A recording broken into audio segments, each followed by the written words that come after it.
welcome. Tonight on the show, we speak with the Fiji Revenue and Customs Services. The 2020-2021 national budget introduced some of the most sweeping tax reforms in this country's history, and we'll discuss some of those reforms in detail in tonight's show. Joining us on this evening's show is Mr. Shavindra Nath. He is the Deputy Policy Director at FRCS. And to my right is Ms. Shalini Kumar, the Acting Deputy Director, Revenue Management. Good evening, sir and ma'am. Thank you for joining us. Let's talk about the national budget, just in a general sense to get our conversation started. What are your thoughts on the 2020-2021 national budget, especially in relation to the customs reforms that have been introduced? And what were some of the key considerations and priorities going into this year's budget for the FRCS? Thank you, Ziad. So this budget was primarily about economic recovery. As we are aware, these are unprecedented times, extraordinary situation, and the entire world, all the countries, and Fiji is no exception, are suffering. So apart from the health implications, all the economies are suffering massive downturns, and Fiji is no exception. So Fiji, for example, the economy is projected to contract by 21.7%. So this by far is one of the most severe contractions in the history of Fiji, and the budget therefore was designed to mitigate some of these impacts. And some of the broad fundamentals of this budget was to reduce reduce cost on businesses through reduction in taxes. A number of taxes has been reduced, such as the stamp duty, service turnover tax. A number of taxes has been removed, such as the stamp duty, the service turnover tax, the fish levy, and luxury vehicle levy on the importation of motor vehicles. So these four taxes have been completely removed, and a number of taxes has been reduced, such as ECAL. The rate has been reduced from 10% to 5%, and also the domestic excise on the alcohol, it has been reduced by 50%. So these are some of the major reforms, and along with these, there was a complete overhaul of the customs tariff. So about 1,942 items or tariff lines, the duty reduced from 32% to 5% or even 0. So these were some of the things, and the underlying fundamental here was to reduce cost of doing business, reducing cost on household items, food, and other consumables, along with machinery, white goods, motor vehicle. So these were some of the considerations in the budget.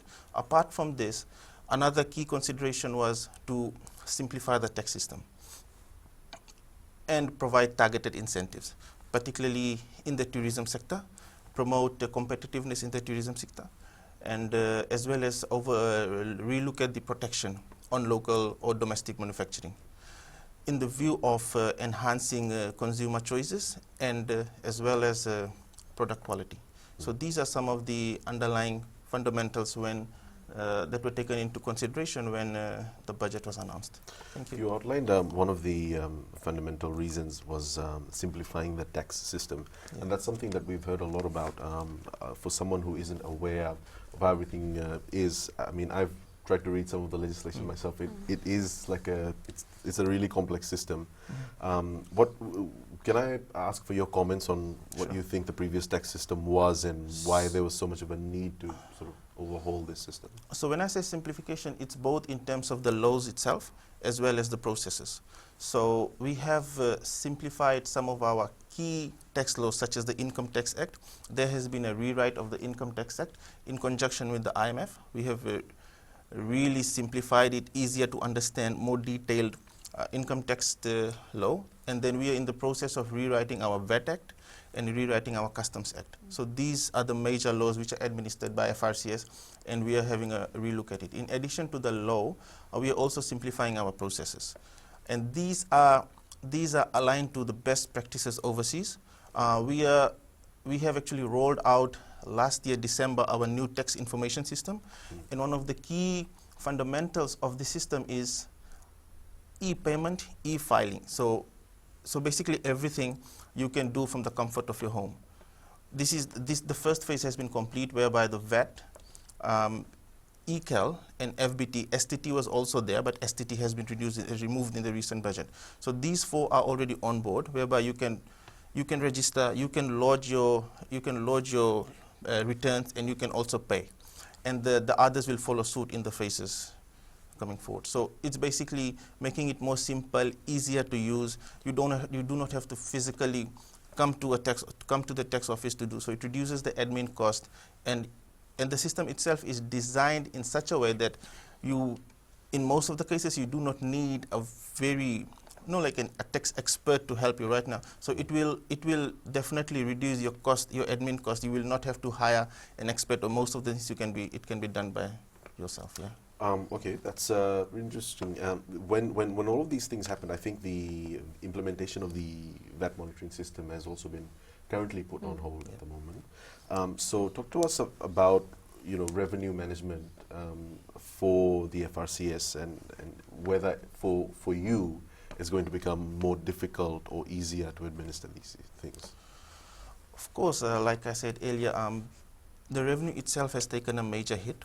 What we are collecting now is almost half of what we were collecting pre-COVID. So the revenue itself has declined massively, but I would say if I could put some numbers, we have reduced for at about 50%. So we are actually collecting half of what we were collecting before. So there are challenges, but we are taking this partnership approach where we are educating, we are creating more awareness, working in partnership with some of these associations such as the Fiji Law Society, Fiji Institute of Accountants, Fiji Hotels and Tourism Association. We are working with them, and then of course our customs brokers and the taxpayers themselves. We have a dedicated SME counter at our customer service, whereby the customers can walk in and they'll get specialized information about SME. They do not have to run to different units. Everything is there. It's like a one-stop shop for SMEs. So because mostly it's the SMEs who do not have access to high-end advice. So it's about reducing their cost. So teaching them about the law, and at the same time, if you look at the policies itself, which we will later discuss, a number of policies has been made easier. Payment system has been made more flexible. There's time to pay arrangement. Penalty regimes have been made easier.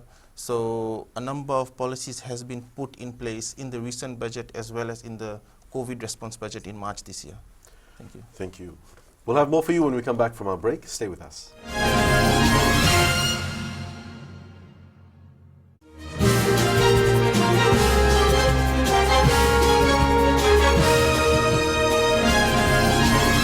So in the last segment, you mentioned some of these revenue policies that have been changed. Of course, there are a number of them, and we'd like to get into each and every one of them while we have time, just so that there's better understanding. So let's start off with the customs reforms.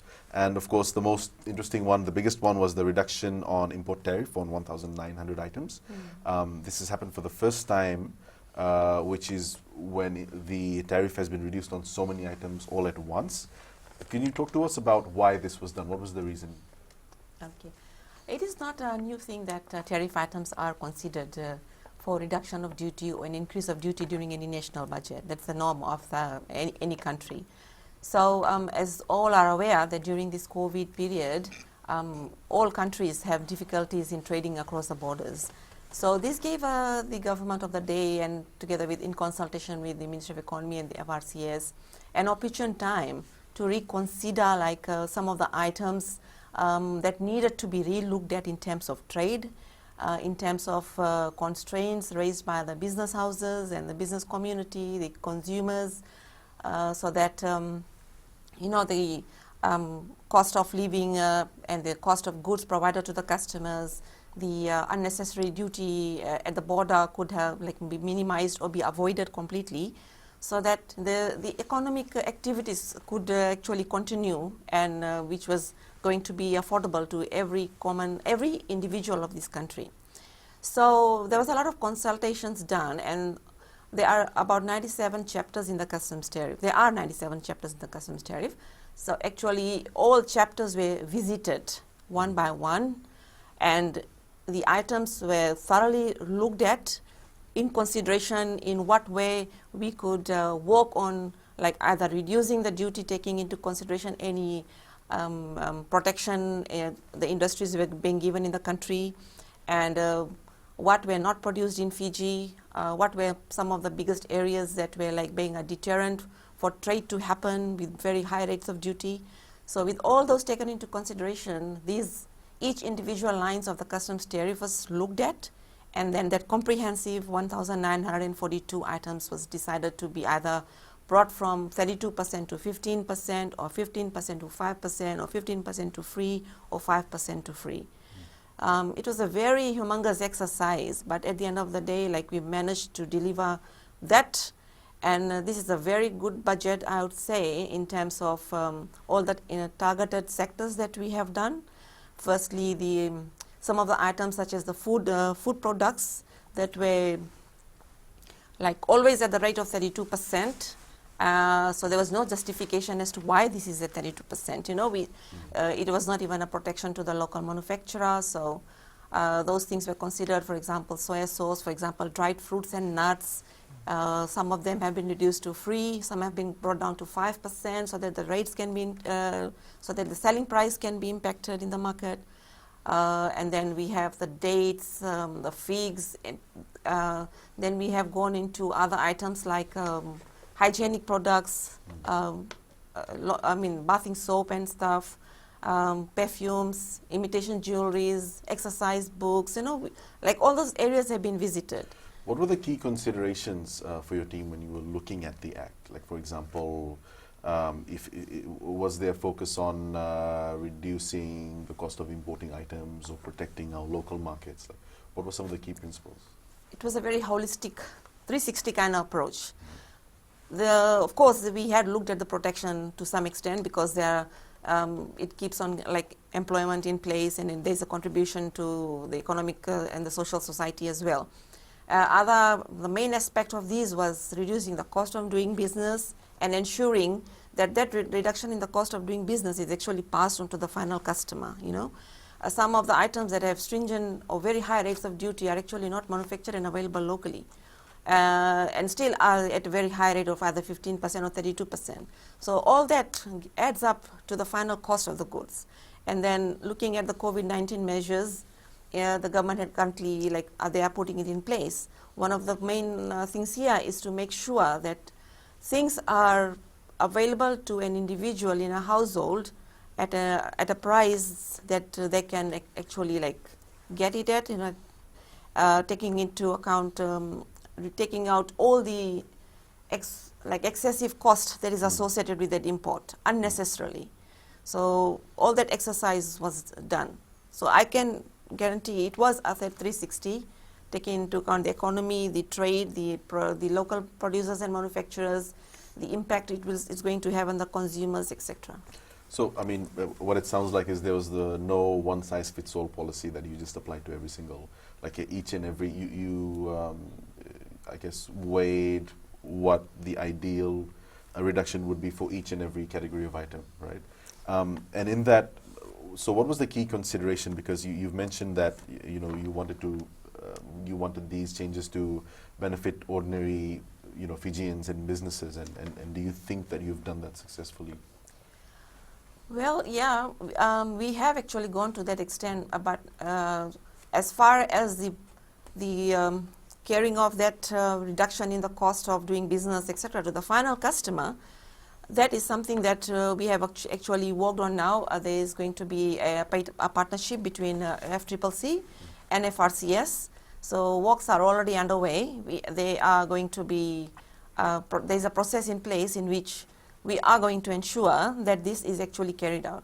In every budget that you see, things have been reduced, the duty has been reduced, but actually people are still complaining that the 100% benefit of it is not being passed down to the final customer. So in this budget, when we have done this drastic reduction in such a lot of range of goods, this time we are pretty serious and working together with FCCC to ensure that this is actually going to be done. We'll have more for you in the discussion when we come back from our break. Stay with us.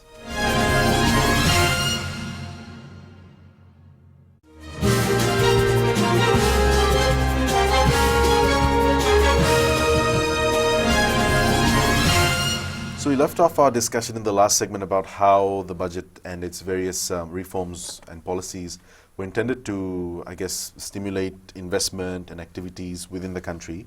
Talk to us about the removal of stamp duties, right? We know that it's been levied for the past 100 years in Fiji. First time ever, it's been completely removed, abolishing it. What are the obvious benefits to it?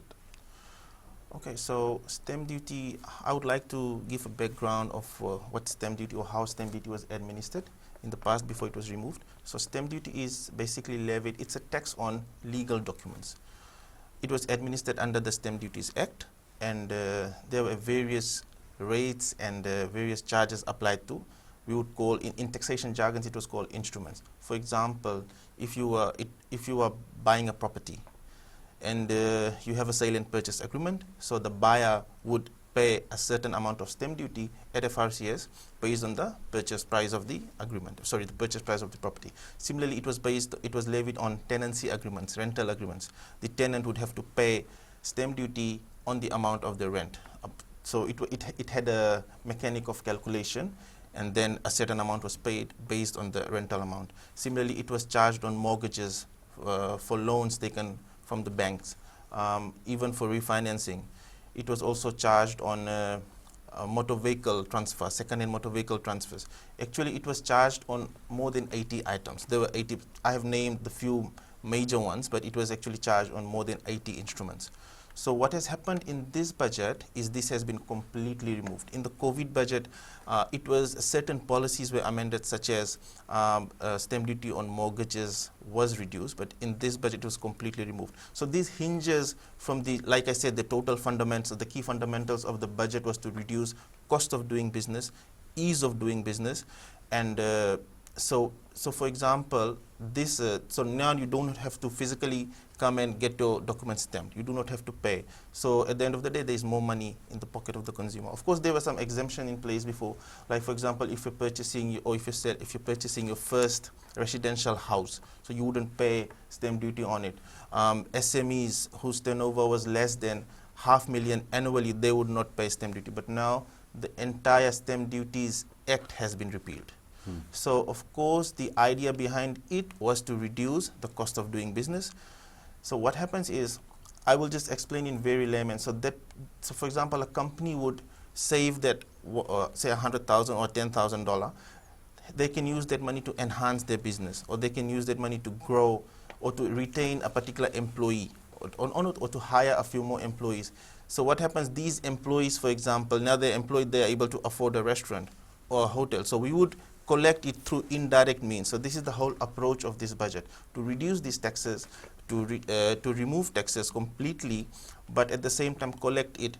So in the process, we will stimulate economic activity, we will maintain employment, we will enhance profits, but at the same time, we will also collect the taxes, which is much required, especially during these times where the revenue is on a massive low. Yeah, thank you. And the same thing for other items like the STT, which was 6%, that's been removed. Talk to us about what advantages can you see coming out from this removal? Okay, so tourism sector as a whole, it accounted for about 40% of the Fijian GDP. 40% of the national income was from tourism, if you could put a figure to that. So when we say tourism, people always look at the bigger players such as the hotels, the airlines, but there are so many other support sectors to this tourism industry, such as the entertainment sector, the nightclubs, the bars, and then we have the food and beverages, restaurants. Then we have the tour companies, the river safaris, the sea cruise, travel agents, and then there are, for example, hotels, they hire cleaning companies, security companies, they're buying of vegetables from farmers. So you can see such a wide range of people who are impacted because of tourism. And now with tourism, or the collections from tourism more or less zero or very low, it has impacted the industry as a whole and the GDP. So coming back to your question, removing STT is one aspect to promote that competitiveness in the tourism sector. And it's not just STT, other taxes associated. So STT and ECAL would go hand in hand. There was a 10% ECAL and there was a 6% STT along with the 9% VAT. So this accounted for about 25%. Now STT has been completely removed and ECAL has been reduced from 10% to 5%. So you only pay the VAT of 9% and 5% ECAL, so 14%. Right? So every service, every good that was so these taxes were levied in the tourism sector mostly. You purchase a hotel room, you would have a 25% tax incorporated into the hotel prices. So now this has been reduced. So the idea here is to generate competitiveness, generate local demand. You can see the domestic tourism has really picked up. So this is some of the fundamentals behind reduction of STT. And of course, just like the customs reduction, the customs tariff reduction, the reduction in STT will ultimately reduce the final cost and the consumer will benefit. Just in relation to ECAL, you've explained how it was reduced from 10 to 5%. What was the reason behind the threshold moving from 3 million to 1.25 million? Okay, so ECAL, just like STT, is levied on prescribed services. Prescribed services are services paid or services carried out in the tourism sector, hotels, restaurants, bars, cinema. So initially there was no threshold. Then I think a few years ago there was a threshold implemented of 1.25. So if your turnover is 1.25 or more, only then you are required to charge ECAL in the goods and services you provide. Now this has been increased to 3 million. So if your turnover is more than 3 million, so the idea again coming back to the cost of doing business. So now if only your turnover is more than 3 million, you are required to charge ECAL in your goods and services. So basically a lot more of the companies are out of the net. So their final prices come down because there is no component of STT. STT is completely gone. There is no component of ECAL because the turnover is now 3 million. So if you are earning 2 million or 2.5 million or even 2.9 million, your services will not have that ECAL factor. So your ultimate prices will be lower. More people there will be more consumer demand.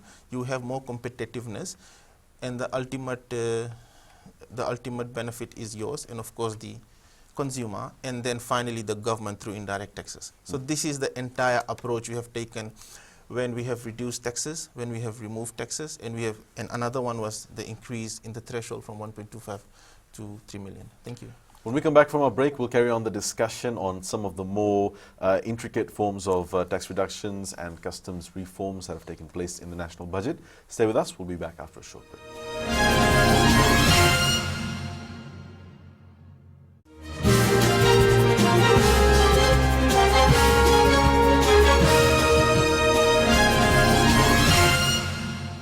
Just carrying on our discussions on some of the forms of tax reforms. So STT and ECAL, those were some of the more obvious ones. But there are other tax incentives to help reduce the cost of finance, especially associated with running a business and making investments in Fiji. Talk to us about some of those, especially the corporate bonds, the tax incentives for corporate bonds. Okay, thank you. The Fijian tax regime generally, it boasts a host of tax incentives. Whether it's so our tax incentives are based on either the type of activity you are doing or the sector you're based in, right? So we have activity. So we have incentive if you are in the ICT sector, for example. We have incentive if you are in the agriculture sector, if you are building a hospital, if you're building a hotel, if you're in the manufacturing sector. So there are already some existing incentives in place, but this budget has, because of the situation, but I think every budget, if you look back for the past 9-10 years, have announced new incentives, whether it was taxes, customs. So in this budget, we have seen new incentives that has taken place. So one was, if you are investing in subdivision of lots, for example, whether it's for residential or for commercial purposes. You get, so you subdivide these lots and you sell it, the proceeds you make, it's not subject to tax. Anything you import in the subdivision process, for example, you're building a road, the utilities, all the costs incurred if you're importing certain items from overseas, it all comes in duty free. So this is one. In addition to that, we have a number of depreciation rules have changed. For example, if you're building a if you're building a commercial building or it could be for any purposes. Before it was limited to certain sectors. So now if you're building a commercial building, you can claim depreciation on it in the first year. So for example, if you have incurred a cost of $1 million, you can claim that 1 million as your expense in the first year. So what this will do is it will ultimately reduce your profit, your chargeable income, and your tax payable. So it is to enhance business cash flow and yes, the corporate bonds. So if you are listing in the South Pacific Stock Exchange, the cost incurred and the interest that has been, if the interest that is paid, so these are subject to deductions of 150%.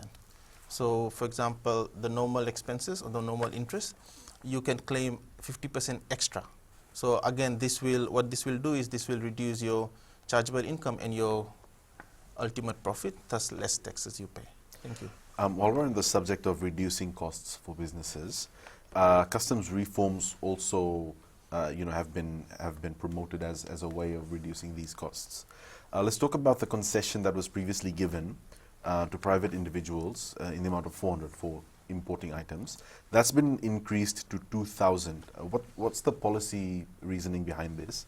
How does this apply and who benefits from this? Yeah, initially the allowance by private individual to import like certain goods, personal goods into Fiji was 400. There was a lot of discussion around these because taking into account the increase in the cost of freight, air freight costs have just risen exorbitantly. So it allows the individuals to get these goods into the country. It can be, take for example a scenario, I have a person here in Fiji that may not be working anymore due to COVID that has affected the country. So there may be families abroad and they may want to send in this food stuff, things for their children or for the house or something. So the range of 400 does not actually assist them in any way when you take into account the calculation for our customs duty, because it consists of cost, insurance and the freight factor that is combined together to make up the value for duty. Value for duty is the amount on which customs duty is charged. So in the event that you exceed $400, then the duty would be charged on anything that is in excess of that.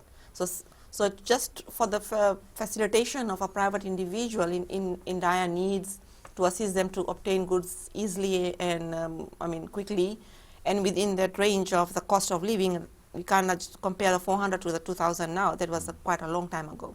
So that has also been now reviewed, and it has been put in at $2,000, taking into account the cost of the freight, the cost of the current goods that is in the market, etc. In addition to the air freight, previously it was only on the air freight, right? So in addition to the air freight now, this has been extended to the sea freight. So if I'm an individual, if I used to receive goods through private goods through sea freight, I still had to go and pay the duty, the normal assessment, right?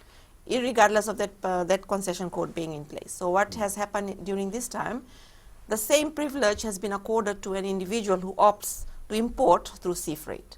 So there is a consistency whether I'm importing, it's my choice if I want to import through via air freight or if I want to do sea freight. But the allowance and the benefit should be the same for the sea freight and the air freight. So if an individual is importing, they have an allowance of 2,000. If there's anything in excess of 2,000, then the customs officers will make an assessment, and then duty shall be collected on the excess of that amount. So that's how it's going to work now. What are some of the other concessions that's provided in the 2020-2021 national budget? For example, those that have been applied on motor vehicles and white goods. Okay. If you have seen the budget announcement and the documentation that has come with it, motor vehicles now have a reduction of 75% of their specific rate of duty. Motor vehicles used to attract like 32% plus a specific rate of duty used to go together with it, right? So what has happened now, the duty has been reduced to 15% or 75% of that specific rate, which has gone down drastically. New vehicles have been removed from like 15% to 5% or 32% to 5%. There used to be a component of import excise of 15%, so that has also been taken out. So that makes affordability in the country more easier. Together with that, the age restrictions on petrol and diesel vehicles have been exempted only to be Euro 4 compliant. Previously, it needed to be 5 years or less from the year of manufacture or Euro 4 compliant. So now if an individual is importing, if the motor vehicle dealer is importing, those vehicles only need to be Euro 4 compliant. That also relates to the cost, reduction in the cost of doing business, because the newer the vehicles, the higher the cost. So even reducing it only to Euro 4 doesn't give room for very old vehicles to come in, because Euro 4 only started maybe around 2004 onwards. The only exception is hybrid vehicles. The hybrid vehicles will still have that 5 years category plus the Euro 4. They need to meet both conditions before it can be imported. As far as the white goods is concerned, there has also been a reduction. So majority of it has gone down to 5%. Things like washing machine and dryers, etc., the duty has been reduced to free. The ECAL has been reduced from 10% to 5%. So we just have to see and ensure that this benefit is being actually passed to the customers. We'll have more for you when we come back from our break. Stay with us.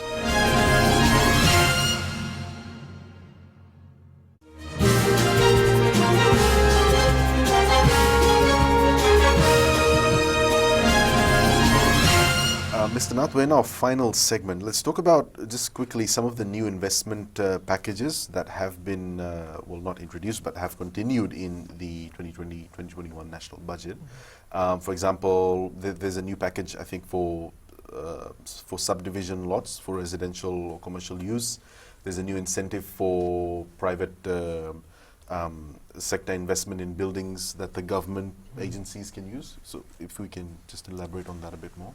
Yep, as alluded to in my earlier note, so this is a new announcement in the budget, the investment in subdivision of lots.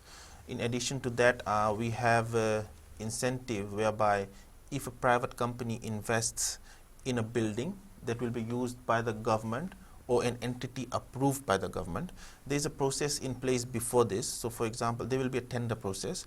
The government will announce tenders and provide specifics of how they want the building, the different characteristics of the building and who will use that building, how long they need for the building to be complete. So these are some of the details. And if someone is successful in the tender process, they are granted the incentive. So what happens is the government or the entity approved by the government will lease this building. So the entire rental income generated by the developer or the private company will be tax-free. So this is the new incentive that has been announced in this budget in addition to the subdivision of lots. But I think it's important that I also take you back to the incentives that were announced in the COVID budget in March this year. So we had this hotel incentive in place. It has been there for a number of years, but this incentive has been made more attractive and accessible. So what used to happen before was if you build a new hotel, you had to spend more than $7 million Fijian, and you would qualify for a 4-year tax holiday.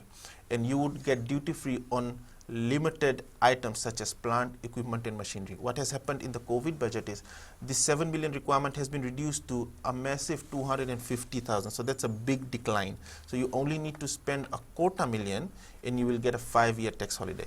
If you spend more than 1 million, you get a 7-year tax holiday. If you spend more than 2 million, you get a 13 years tax holiday.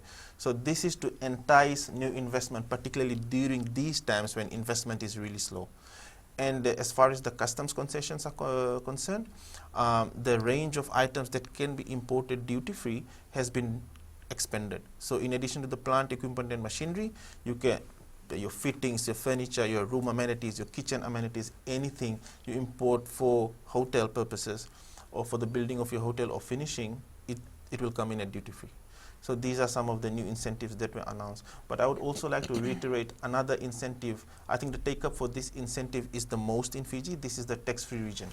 I briefly mentioned in the earlier segment, but I think it's good that we give more details. So the entire Vanuatu and 50% of Viti level, I would say, from Nosori to Lautoka, excluding the town and the city boundaries, it's all tax-free. And so again, the tax holiday periods are the same as the hotel, 5, 7, and 13 years, and you get duty-free for the establishment, for importation of your establishment items. So this is already in place. Yeah. Thank you. So all throughout the show, we've been talking about, the reforms that have taken place and the taxes that have been completely removed or either reduced, and these various incentives. So obviously FRCS revenue collection has taken a hit. I just want to know how the FRCS is managing. I mean, government can't do without revenue. So there are, of course, certain streams from which the government is still receiving revenue. Definitely. So to either of you, how is that going? Thank you. So like I said earlier, our revenue has definitely taken a hit. I would just give some history. For example, last year pre-COVID, the forecast was 3.08 billion. That was reduced to 2.02 billion post-COVID.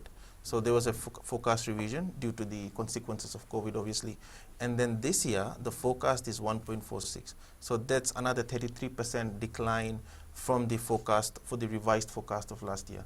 But having said that, I know there was a lot of expectation before this budget that government will increase taxes to offset for these losses, but obviously we cannot do that, particularly during these times where business profits are so low.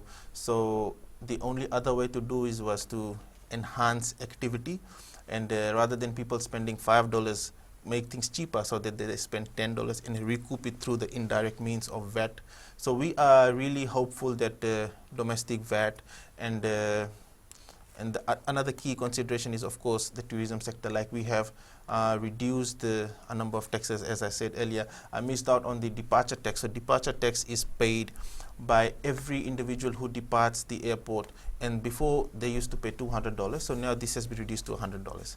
But of course we are collecting close to zero now because there is no tourism activity happening, the borders are closed. So there is a hope that these disruptions will be removed, and the 1.46 forecast is a very conservative number.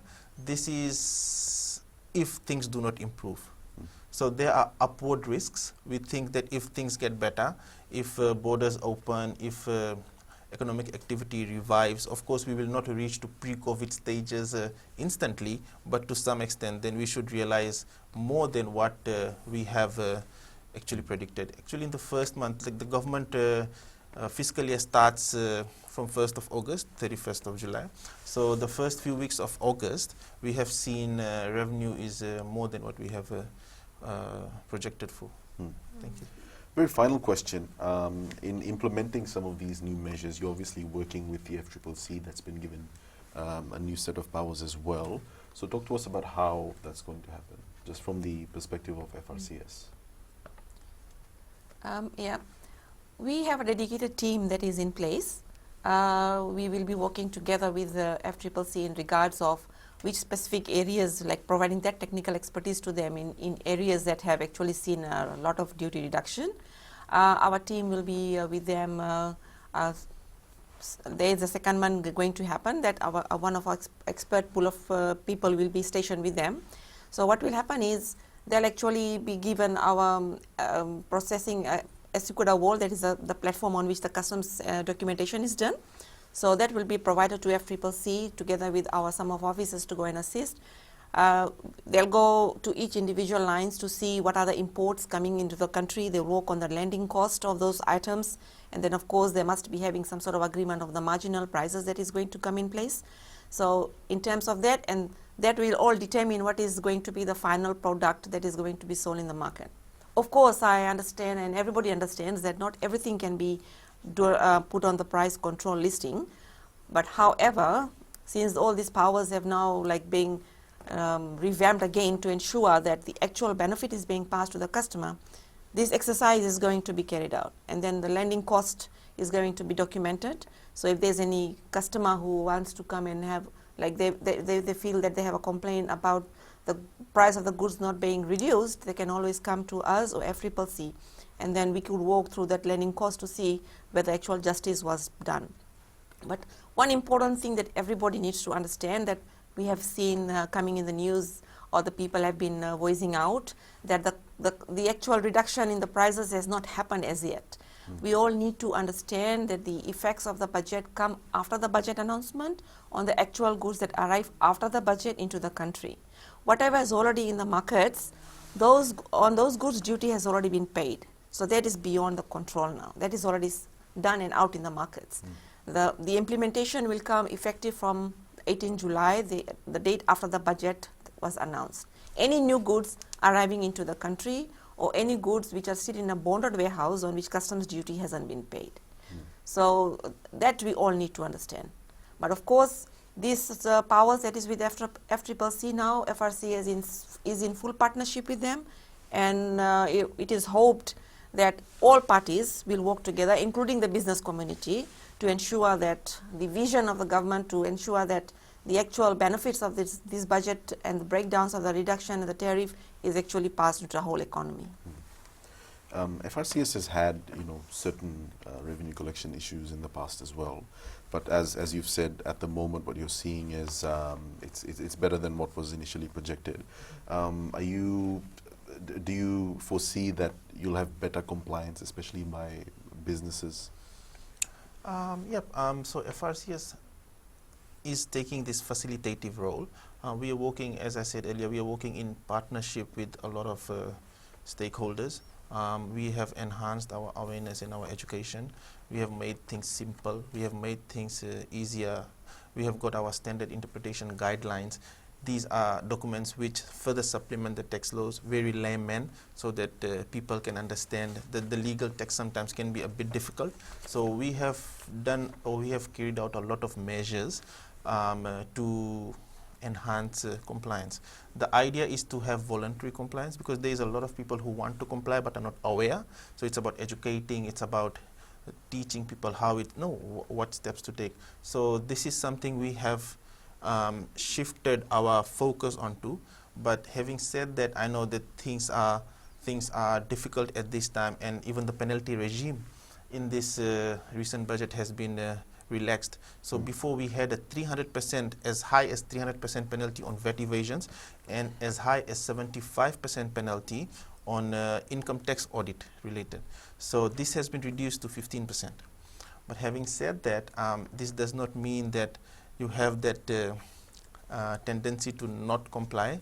We still have the powers. We still have those. If we find out that people have deliberately tried to beat the system, there are strategies in place. We still have these provisions in the law, such as prosecution in addition to the penalty, and name and shame. These are some of the drastic measures that are there. So whilst we take this approach of facilitating and voluntary compliance, we would like to advise the public that compliance has to be taken seriously, and you need to meet your tax obligations. And just like my colleague had said earlier, we are working very closely with FCCC, so we will do as much as we can, but we also urge the public, because you normally go to the similar suppliers. So if you see it has been a while and the prices have not been reduced, so it's your duty to advise FRCS or FCCC. So these are some of the things we should do. We still have the whistleblower policy. We still have our toll-free. So this is we urge that because it's everyone's responsibility and right. So you might help us uncover some of these non-compliance. Thank you. Ms. Kumar, Mr. Nath, thank you so much for joining us. Unfortunately, that's all we have time for, and we hope to have you back again with us someday. Thank you. Thank you. And that's all we have time for you on the show tonight. Thank you for joining us. Have a good evening.